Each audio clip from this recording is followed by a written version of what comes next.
reference angle. Should find the reference angle here of any given angle. Where's the?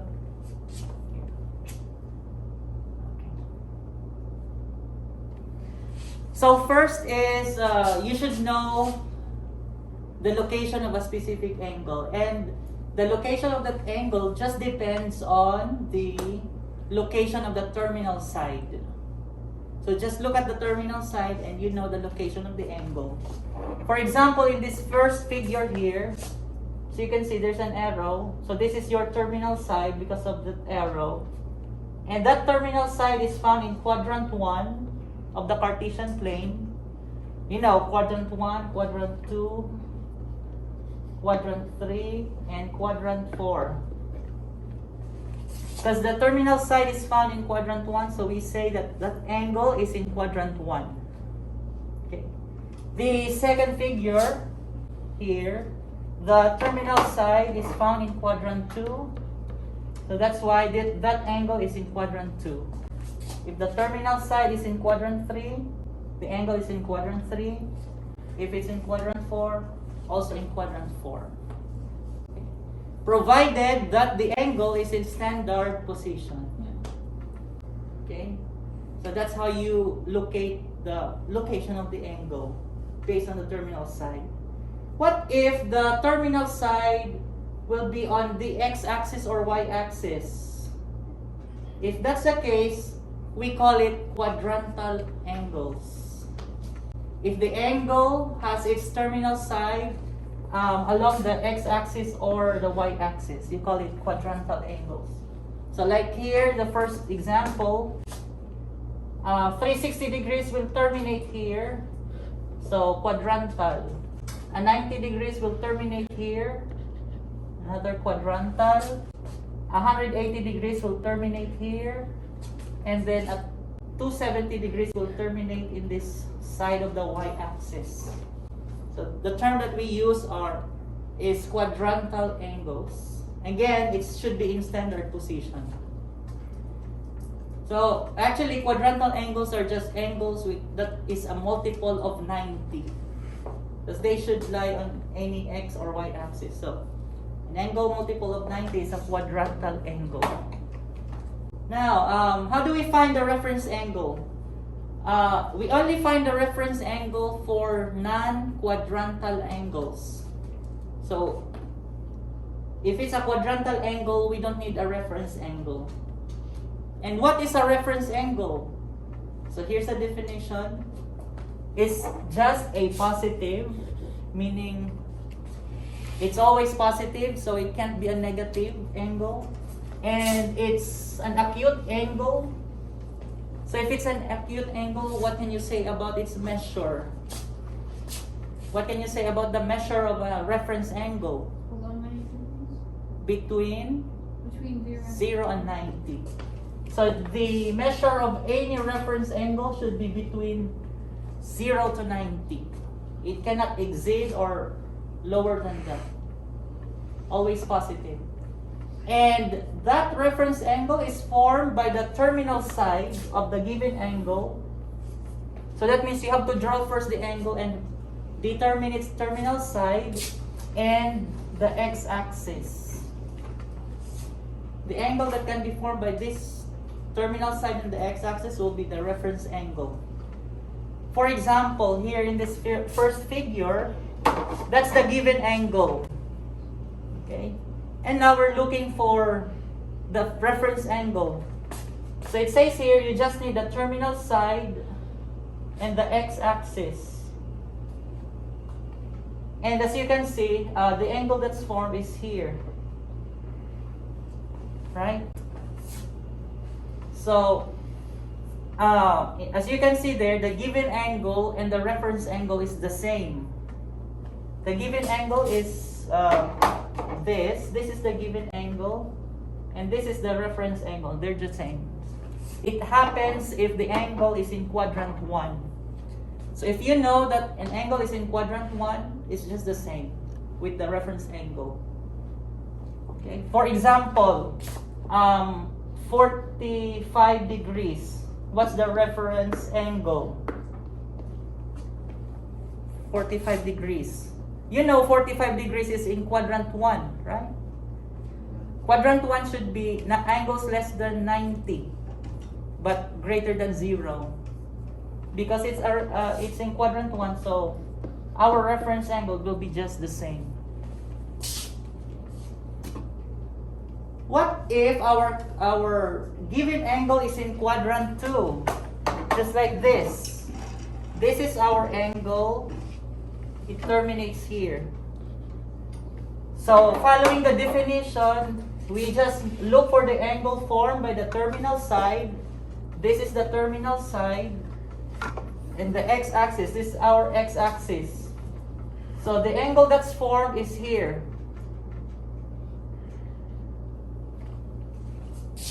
So this part here is our reference angle. Because it is the angle formed by the terminal side and then the x-axis. So that's our reference angle. What about if the angle is in third quadrant? Just like this. Where is the reference angle here? So just two things. Look for the terminal side and look for the x-axis. Where is that angle? Is it this angle? Or this angle? Let's say angle 1 or angle 2. Which is the reference angle?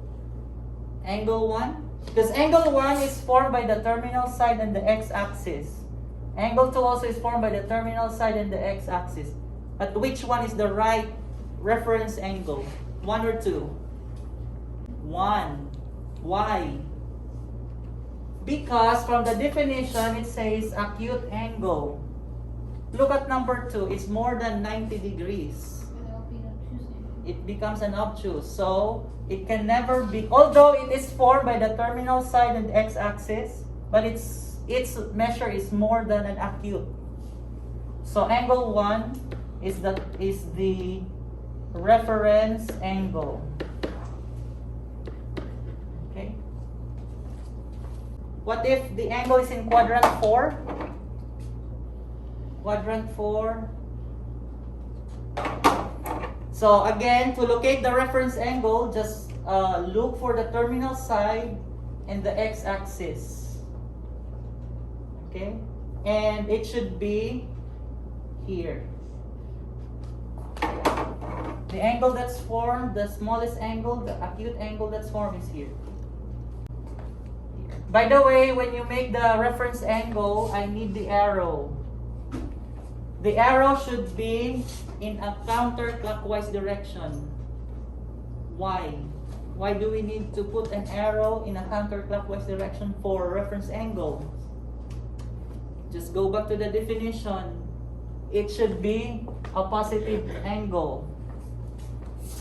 So even if your given angle is in a clockwise direction, your reference will always be counterclockwise. Okay? I think in this, for example, all the given angles are counterclockwise. What if our angles are in a clockwise direction, like this 4? They're all they are all in a clockwise direction, like the first one. This is your given angle. So to locate the reference angle, you need the terminal side. This is the terminal side. And you need the x-axis. And as you can see, this is the reference angle here. But it should be in a counterclockwise direction. The next figure again, just look for the terminal side and the x-axis. And then the angle there is this. The reference angle is this. So as you can see that the given angle and the reference angle have opposite directions in these examples. How about here? This is the terminal side. This is the x-axis. So your reference angle will be here.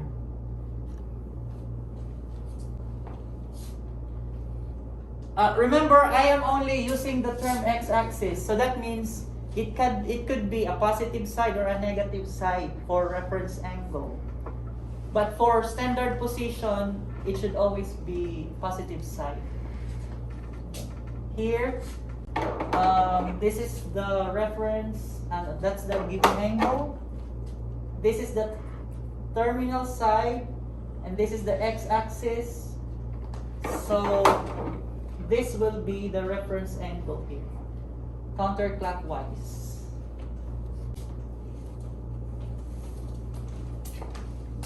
Again, two things. What's that? Terminal side and the x-axis will make the reference angle. Our main focus is on how to find the measure. Okay. I have here shortcuts to finding the measure where you don't need to draw, but of course you can still draw the given angle and find the reference angle. So this will be your guide in determining the reference angle. Theta is the given angle. Okay, if you know that it's in quadrant 1, so you use this reference angle. It's just the same to itself. If you know that if it's in quadrant 2, so you just subtract 180 minus the given angle. Quadrant 3 will be negative 180 plus the angle. Quadrant 4 will be negative 360 plus the given angle. That is if the angle is positive. If the angle is negative, you will use a different expression here. So this will be your guide. Here, number 1, 59 degrees. What quadrant is 59 degrees? First quadrant. So this is first quadrant and positive. Quadrant 1 and positive. Going back to the table, quadrant 1 and positive is just the same. 59. Yeah, so the reference angle is 59. Also the same. 230 degrees. What quadrant is this? 230. It's first quadrant is between 0 and 90. Second quadrant is 90 and 180. Quadrant 3 is between what? Quadrant 3 is between, so that you can 180. remember, this is 0, 90, 180, 270, and 360. You know, quadrant 1, 2, 3, 4. 230 is between 180 and 270, so it should be quadrant 3. Quadrant 3 that is positive, going back to the table, quadrant 3 that is positive will use this. Negative 180 plus the angle. So that means negative 180 plus the given angle is 230. So what is the reference angle? 50. 50. Yeah, 50 degrees.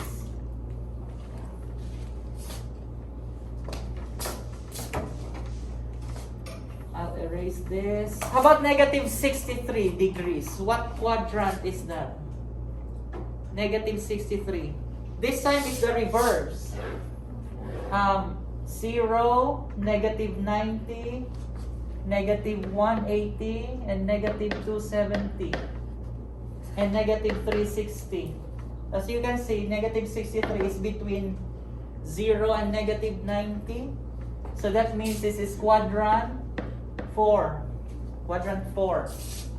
A negative that is in quadrant 4, negative that is in quadrant 4 will follow negative and quadrant 4 this. This is absolute value of theta. Meaning just get the positive part. Absolute value of theta. So that means your reference angle here will be absolute value of negative 63 is 63 degrees. Just 63 degrees. How about negative 214? What quadrant is this? Is this between what? Between 90 and 180? No. Negative 180. 180 and 270. Second So quadrant. quadrant 2. Quadrant 2 that is a negative will use this. Negative 180 minus the given angle. So it's negative 180 minus the given angle is negative. So it becomes negative 180 plus 240.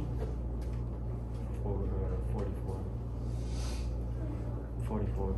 44. 34. 34 is the reference angle. 34 degrees.